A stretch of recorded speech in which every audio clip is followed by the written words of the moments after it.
hari ini hari Selasa tanggal 26 Agustus. Yang tidak berangkat siapa? Para dia nggak dici ya, cuma dia yang nggak berangkat ya. Dan untuk sekarang kita nanti belajar mengenai memahami pembuatan laporan keuangan. Laporan keuangan nanti dibagi tiga, laporan laba rugi yang pertama, yang kedua laporan perubahan modal, yang ketiga neraca. Kemarin sudah dapat materi tentang jurnal umum sudah? Sudah. Buku besar sudah? Sudah. Terus jurnal umum saya sudah? Sudah. Nah sekarang kita membuat laporan laba rugi. Fungsinya untuk apa laporan laba rugi? Laporan laba rugi yang pertama kita mengetahui laba perusahaan dari mana, berapa laba perusahaan, terus nanti kita bisa menganalisis kira-kira yang membuat perusahaan laba atau rugi itu di bagian mana, kita bisa mengetahui dari laporan laba rugi. Terus ini yang di depan ini namanya apa tahu nggak? Neraca lajur. Sebelumnya udah pernah lihat? Nah, neraca lajur isinya akun-akun ya. Akunnya ada berapa? 5. Harta si Banten.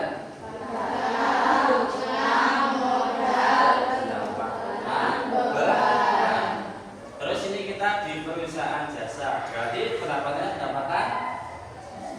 jasa. Kalau di perusahaan dagang pendapatannya ada berapa?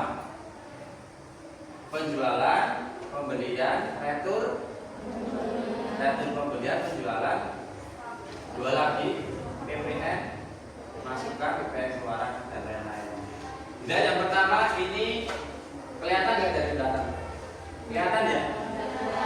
Ini akunnya ada yang di kiri ini yang ke bawah, yang ketiga ini akun ya. Akun yang tadi harta, utang, modal, pendapatan, beban. Ini ada di bawah ini semua. Terus yang kanan ini neraca saldo. Neraca saldo didapat dari buku besar. Ini hasil buku besar. Buku besar setelah jurnal umum. Jurnal umum buku besar, maka kita mendapat hasil neraca saldo seperti ini. Contohnya kas kita di bulan ini periodenya Juli 2020 ya. Kas kita di bulan Juli 2020 26 juta, ini dalam ribuan. Berarti 26 juta 100.000 rupiah. Piutang kita 5 juta rupiah. Perlengkapan 4 juta, peralatan 5 juta. Di nomor akun yang diawali dengan angka 1 maka masuk golongan. Terus ini ada utang usaha. Utang usaha saldo normalnya di mana? Kredit. Ini utang usaha kita 11 juta rupiah. Terus modal ada dua, apa aja yang di modal? Modal dan kalau modal saldo normalnya di mana? Kredit. Tapi kalau saldo normalnya di debit.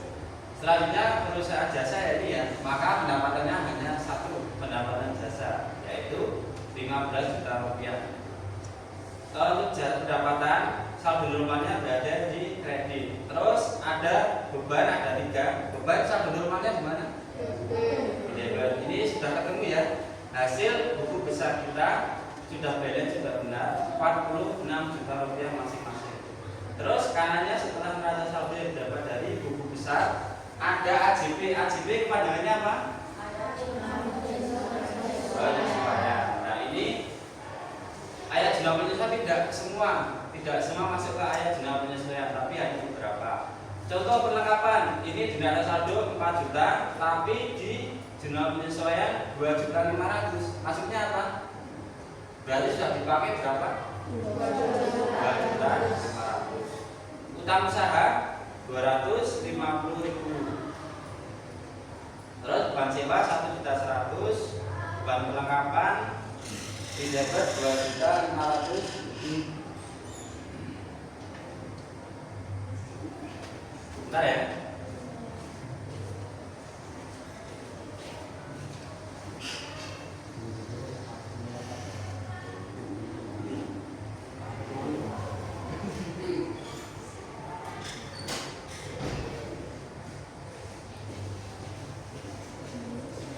Tadi sampai mana? Beban penyusunan peralatan. Yang dimaksud beban penyusunan peralatan apa? Nilai penyusunan peralatan. Jadi kalau kita membeli peralatan di tahun ini harga 10 juta, matrakannya 10 juta ya. Beli di tahun 2025. Maka di tahun depan harganya berkurang, sama atau naik? Berkurang. Itu namanya beban penyusunan peralatan. Terus akumulasi penyusunan peralatan, sewa dibayar di muka, ini untuk gedung balik sebesar 250.000. Ini untuk hasilnya, ayat jumlah penyesuaiannya sudah benar, sudah benar 4.350.000 masing-masing. Terus setelah itu, setelah neraca saldo dan ayat jumlah penyesuaian, ada NSD. Kepada dengan NSD disesuaikan dari neraca dan AJB. Maka kita sesuaikan. Contohnya ya, ini ada kas dulu. Nomor pertama kas. Di neraca saldo di buku besar, kasnya ada 26.100.000. Di ayat jumlah penyesuaian tidak ada penyesuaian sama sekali, maka hanya kita pindahkan ke neraca saldo disesuaikan.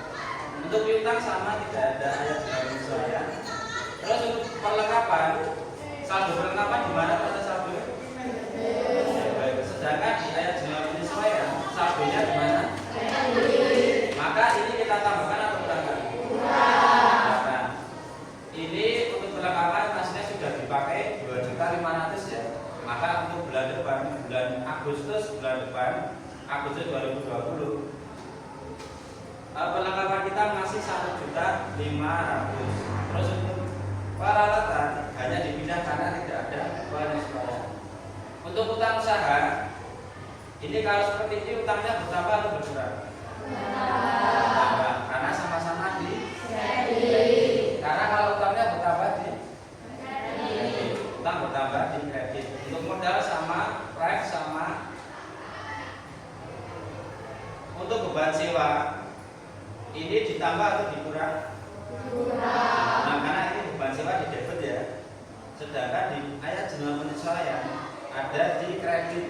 Ini cicilan beban sewa gedung setiap bulan.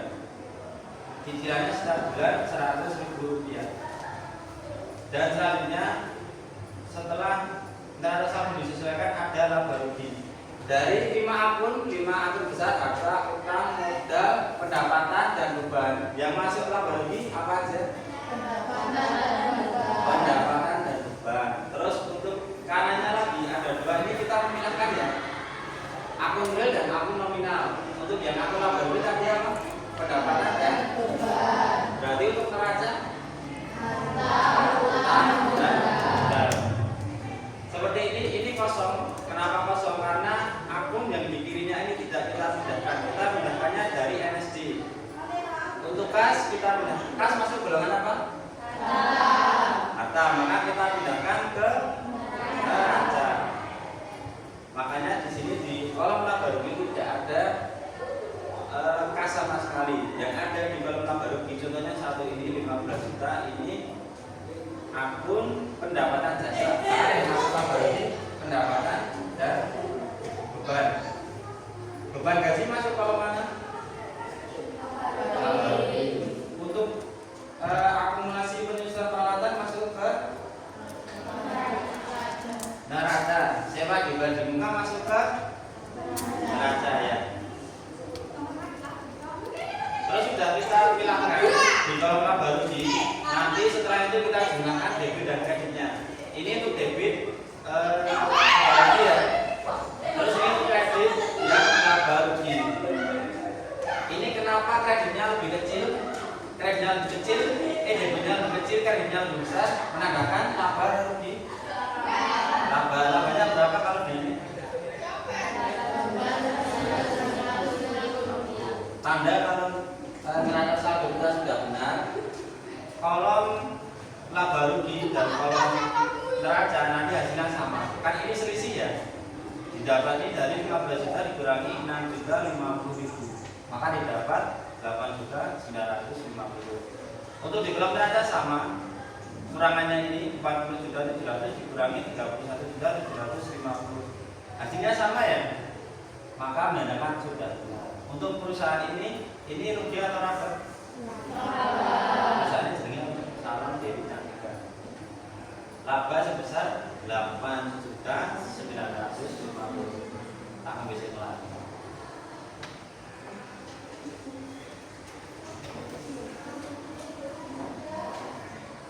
Untuk penjelasan kertas kerja ada yang tanyakan? Sudah paham ya? Terus kita lanjut ke laporan laba rugi. Ada 3. Apa aja? Laba rugi, perubahan, satu lagi neraca. Kita beranjak ke laporan laba rugi dulu. Ini data dari Salon Dewi Cantika. Tadi laba di Dewi Cantika berapa? 8.950.000. Terus kita kerjakan laba rugi Salon Dewi Cantika periode Juli 2020. Ada berapa akun yang masuk laba rugi tadi? Kalau PPB ada 2. Pendapatan kan? Nah ini sesuai judulnya ya. Salon Dewi Cantika, nama perusahaan. Terus laporan laba rugi periode Juli 2020. Hanya ada 2 akun besar, 2 golongan akun, yaitu pendapatan dan beban. Pendapatan di bulan Juli diperoleh 15 juta rupiah. Terus beban, semua beban di bulan Juli ditambahkan ada beban gaji, beban sewa, beban sosial, perlengkapan, penyusunan peralatan dan listrik. Ditambahkan semua beban, hasilnya bebannya 6.050.000 rupiah. Terus pendapatan kita 15 juta dikurangkan ke beban sama dengan laba ya. Labanya 8.950.000. Ini untuk laporan laba rugi. Selanjutnya setelah laporan laba rugi, apa tadi? Perubahan modal.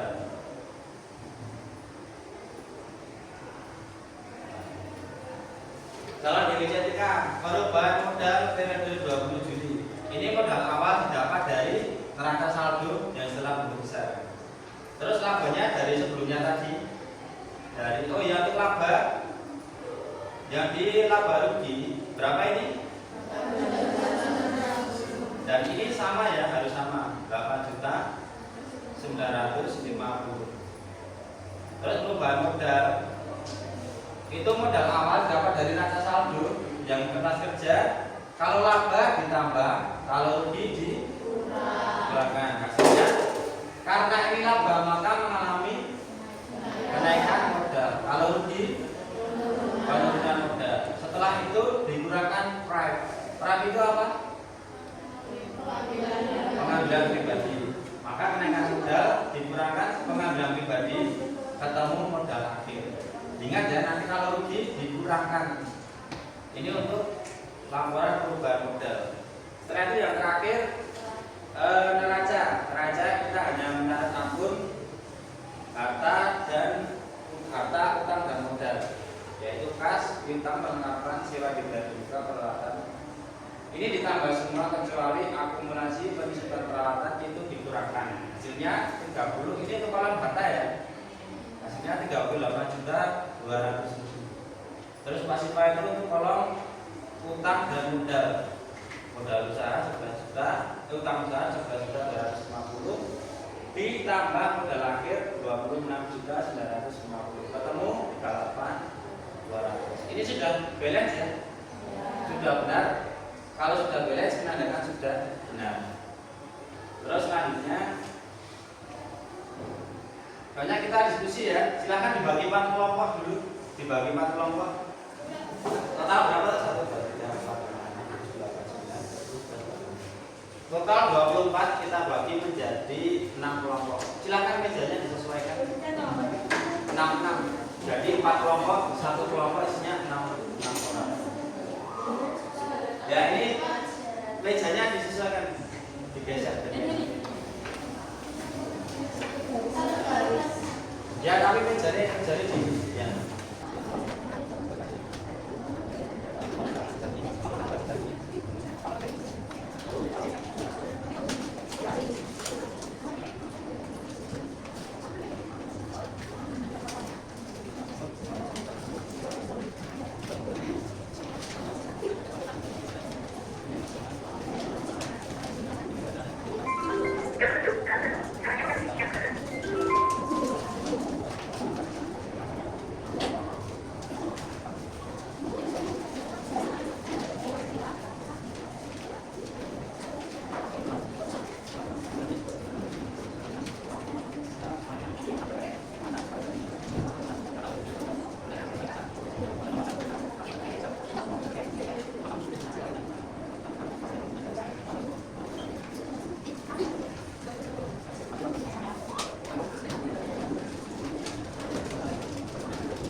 Yang pertama